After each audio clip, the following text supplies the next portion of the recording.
G'day guys, hope you're doing well. Thank you so much for tuning in. I'm back on the hunt and I've taken the show interstate for the first time. That's right, I've crossed state lines and I'm down here in our nation's capital of Canberra to get out on the hunt and to see what I can find. Now the main place that I'm going to be visiting while I'm down here in Canberra is the Canberra Vintage and Collectible Centre here in Fyshwick. Now it's a really cool store. It's a place that I try and visit a couple of times a year when I'm down here in Canberra, usually for like trade shows for work or toy fairs or other events. But with all of those types of events being cancelled for the last kind of 12 to 18 months, I haven't been down here in ages. And I had a free Saturday. I thought I'd jump in the car, take a bit of a road trip and see what I can find at the CVCC. And as always, I'm going to give you guys a bit of a look around because it's a really cool store. Now guys, I'm also doing something that I've never done before. I thought as long as I'm taking the trip down here, I'll bring with me some spare action figures, some doubles that I've got in my collection, just in case there's an opportunity to do a trade. I've never done this before at a retail store, but I thought why not have them here just in case there's an opportunity to get some use out of them. So I've just got like a bag full of spare vintage Ghostbusters figures, you know, some turtles, some Hasbro WWF spares in my collection. So I just thought why not chuck them all in a bag, bring them down here. If there's no opportunity to trade, that's cool, I'll just take them home. If there is, it helps that I got them handy while I'm a few hours away from home. And as long as I'm taking a 3-hour road trip south of Sydney, I thought why stop at the CVCC? So I've got a bit of a plan in place to do the rounds around Canberra and check out some other stores where I might be able to get some bargain vintage goodness. So I'm going to be checking out a couple of antique stores, a couple of thrift stores or charity stores, and a video game store or two. So we'll try our luck. They're all places that I've never been to before. So, you know, we'll do the rounds and see what we can find. The main reason for being down here is the CVCC. I'm definitely going to give you guys a look around the store.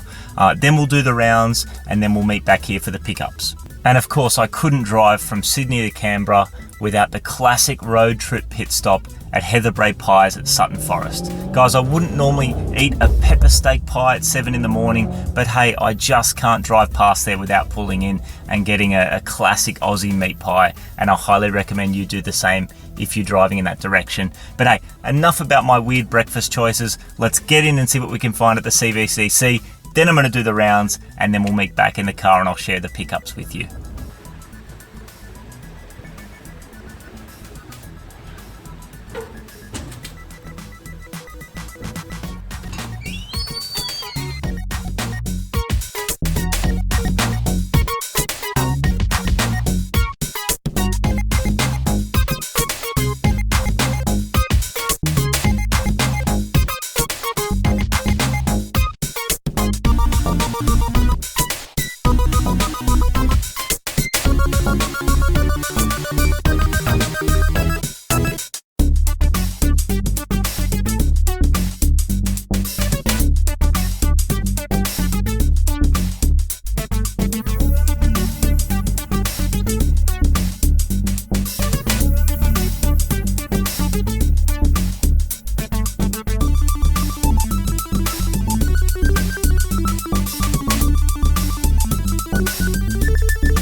Alrighty guys, the hunt is over for the day. It's been a big day. I must have visited at least 8, maybe 9 different places. We did the thrift stores. We found some cool stuff at the thrift stores. We did the video game stores. Both video game stores I managed to find a vintage game, which I'm excited to show you. The antique stores were a bit of a bust. I don't really know what I was thinking there. I mean, antique stores are typically just furniture and homewares and these sorts of things. But, you know, I thought I'd try my luck, and they didn't have anything in the way of, you know, vintage toys, collectibles, any of those sorts of things. So, you know, that was a little bit of a waste. The CVCC was awesome. The Canberra Vintage and Collectible Centre was great. Hope you enjoyed taking a look at that. The store has changed a lot in the 18 months since I've been there. You would have seen the second room, you know, the new room that they've got that's dedicated to vintage vinyl and electronics. That was new. So the store's effectively twice as big as last time I was there. So we found some good stuff. It wasn't an ideal day for the boys at the CVCC. They were having a bit of a shocker. Their internet was down, so they had no FPOS. Their online store was down, their eBay they couldn't access.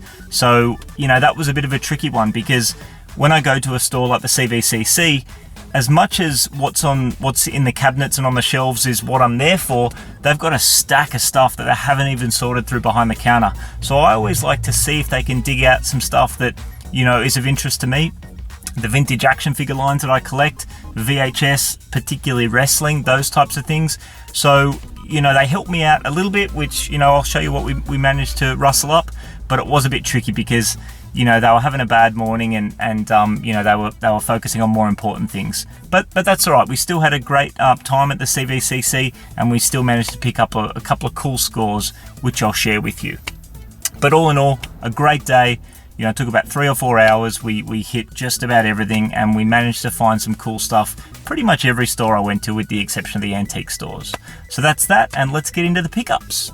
Now we'll start with the CVCC pickups, and I'll show you guys the first thing that piqued my interest when I walked through the door at the CVCC. Now earlier in the week on the CVCC's Facebook page, I saw that they'd received a huge pile of Mad magazines. And as they were flicking through on their Facebook page, I saw a couple that piqued my interest, but I was looking forward to getting through and digging through them and see what I could find. And I found a couple of really cool issues. Now, I don't necessarily collect Mad magazine. I'm not setting out to get a full run or anything like that.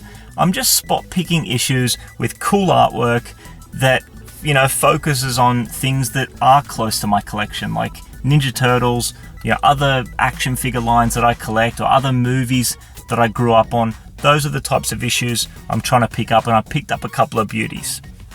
The first one that we've got here is a 1991 Teenage Mutant Ninja Turtles issue.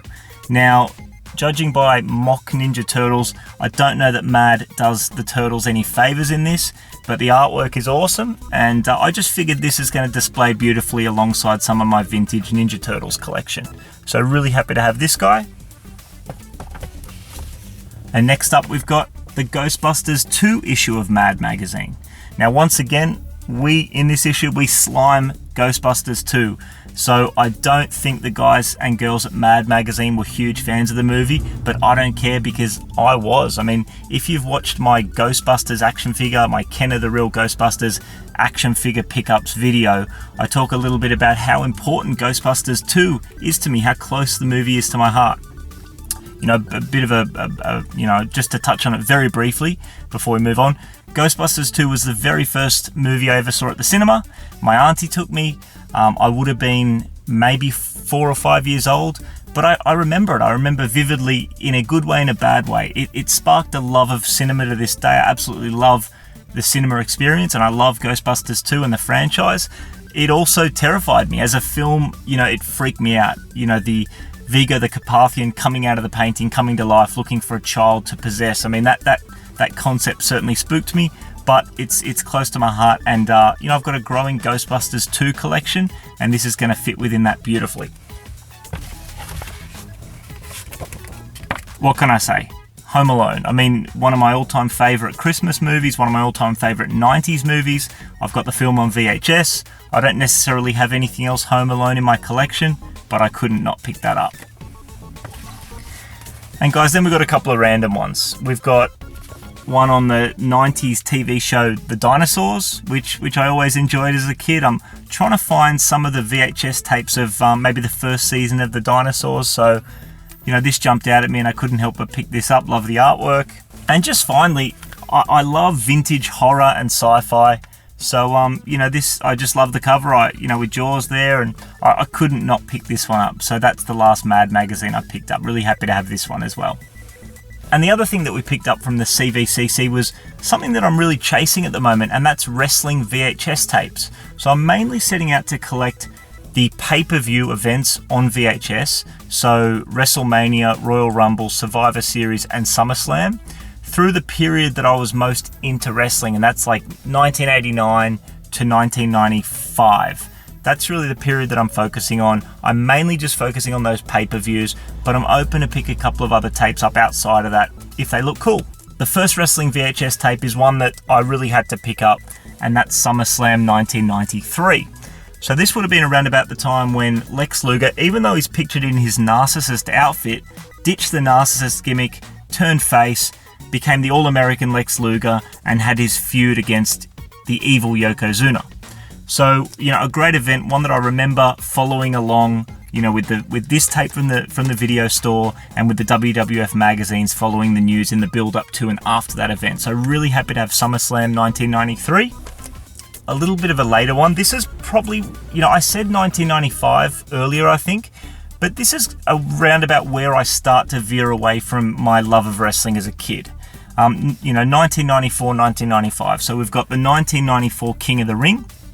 This was when, Diesel was the big name in the WWF, up against, one of my all-time favorites, and that's Bret the Hitman Hart. So really happy to have this one in the collection. I remember, when the King of the Ring event started and became that annual event as a kid, it was a different concept and one that I really enjoyed.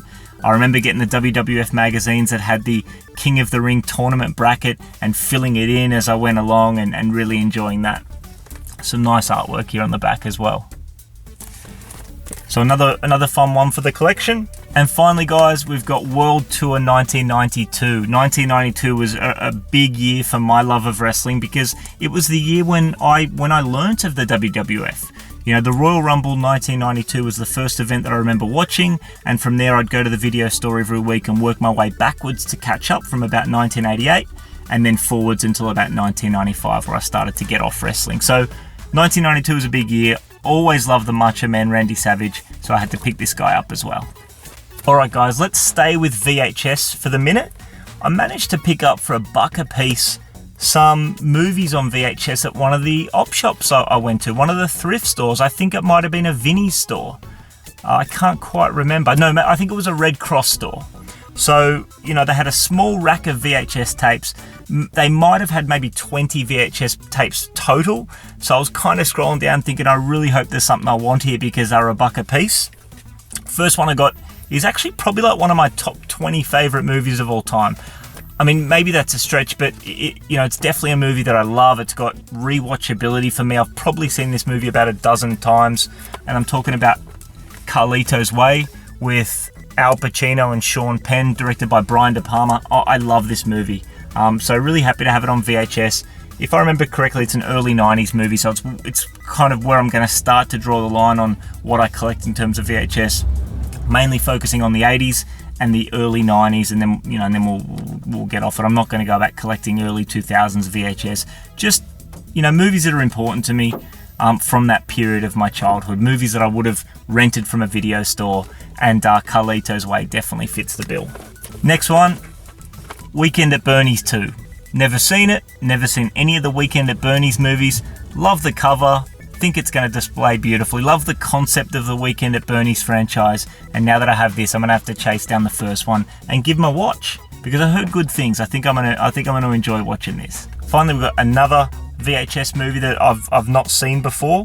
In fact, it's a movie I've actually not really heard of, but it's an ex-rental copy of a movie called Quick Change with Bill Murray, Gina Davis, and Randy Quaid.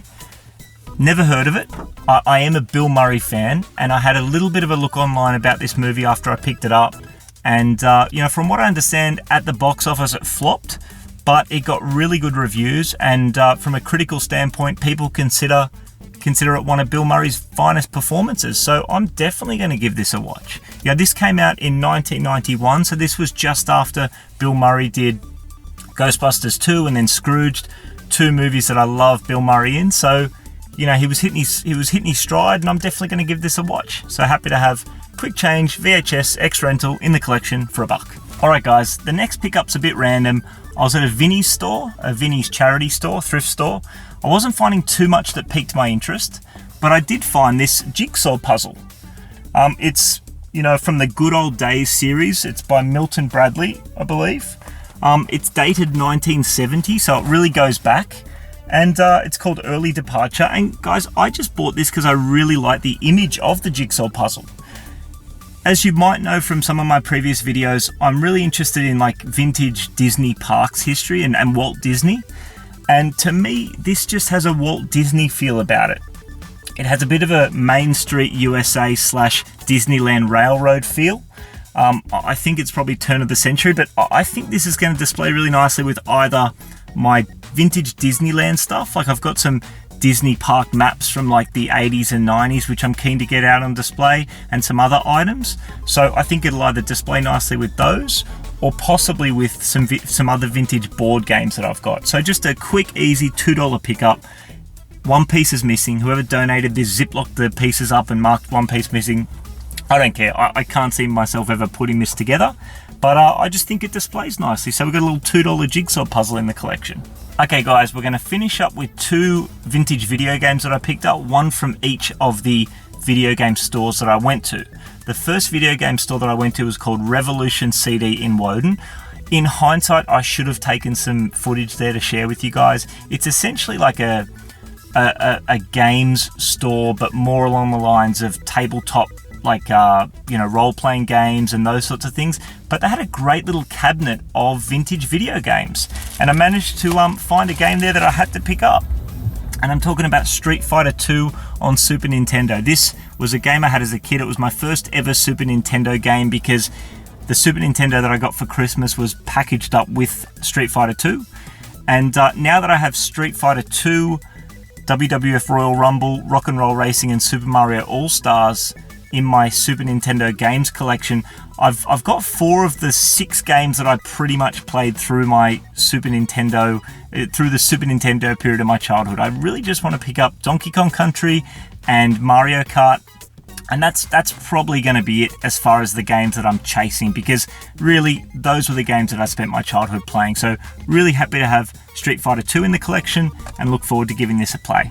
And the last pickup for the day was at the other video game store that I went to, and that was called That Game Store in Civic. And it was another cool store. Again, a lot of, you know, strategy, tabletop style gaming, but some fun video game stuff, one nice little cabinet of cartridge-based video games, and just some random vintage action figure stuff. They had some vintage crash test dummies there. They had some carded Earthworm Jim figures there. Again, I probably should have taken some footage while I was there, and next time I definitely will. But I was in a bit of a rush just to make sure I got to everywhere that I wanted to get to, and had a chance to film this before it got too dark, and you know, to give me time to head back to Sydney. Anyway, the last game that I picked up from That Game Store Civic was a Game Boy game called Quirk. I've never played this game before. I've heard good things about it. It was a good price. Excuse the blue tag. That was where the price tag was. I got to clean that up. But just a fun little cheap, you know, Game Boy game pickup. So look forward to giving Quirk a run. So guys, that's it for the pickups. Another really fun day on the hunt. You know, I've said it before and I'll say it again. I love eBay and Facebook Marketplace. They definitely serve a major purpose in my collecting, but there's just nothing quite like getting out there in the field, getting out on the hunt, seeing these things in the flesh, and then just having fun conversations with the guys and girls that run these different stores, and not to mention supporting people that are still out keeping vintage video game stores or vintage collectible stores alive, because I don't know about where you guys live, but for me there's just not that many of these stores. I mean, to come to a place like CVCC, I've driven sort of 3.5 hours. So happy to support these guys, happy to have a chat with these guys, and you know, obviously going home with some really fun pickups. Now, as far as what comes next, I got a few fun videos ready to shoot. I've got a stack of VHS pickups which I want to share with you guys above and beyond what we saw here. Some wrestling, some movies. I've got a whole bunch of vintage Teenage Mutant Ninja Turtles added to my collection, and again I'll make a video around those. I've got some Ghostbusters stuff. Oh, and I stumbled across my childhood books that were at my mum's place. I visited my mum last week. She had a bunch of my books that she offloaded on me. I was more than happy to take them. So some really fun stuff there, which I'll make a quick video and share with you, because I think some of you guys might get a kick out of that as well. But that's it for today. I've got to head back to Sydney. I hope you guys have a great week. Thank you so much for watching. If you enjoyed this video, please hit that like button. If you want to see more videos like this, please hit that subscribe button. And as always, I would love to hear from you in the comments. Is Quirk a good game? Should have I picked that up? What do you guys think of Street Fighter? And what do you think of the other things that I picked up? And did you see anything at the CVCC that I should have picked up? Thanks as always, and I'll see you next time. Bye for now.